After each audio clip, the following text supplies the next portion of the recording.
Қуандықова Айданаға беріледі.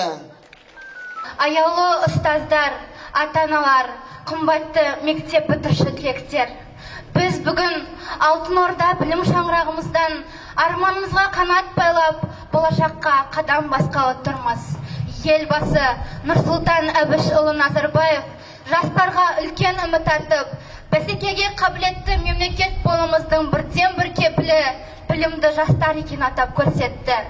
Елбасымыздың Қазақстанның болашағы жастар үшін жасаған жарқын істерін ризашылықпен қабылдаймыз. Ал біз алған білімімізді егеменді еліміздің болашағының гүлденуі үшін жұмсаймыз. Құрметті Наурызбай Асанбайұлы, ел тарихын, халық даналығын қастерлеуде өзіңіз басшылық жасап жүрген игілікті істеріңіз үлкен өнеге. Әрдайым біздерге ағалық қамқорлықпен қарап, әрбір бастамамызға қолдау көрсетіп келесіз. Ал біз үлгілі тәртібімізбен, озат оқуымызбен, өз мүддемізден ел мүддесін жоғары қоятын елжанды азаматтар болуға ұмтыламыз. Білім нұрымен нұрландырған ұлағатты ұстаздарымыз біздерді үлгілі оқушы, дарынды жас, талапты азамат болып өсуге баулыды.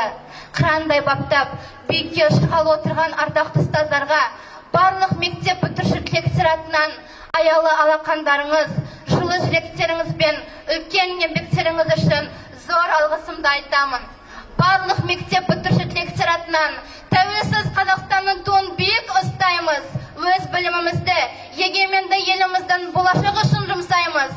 Қазақстанның бәсекеге барынша қабілетті елу елдің қатарына қосылуына лайықты үлес қосамыз деп сөз беремін. Сәт сапар жас түлектер.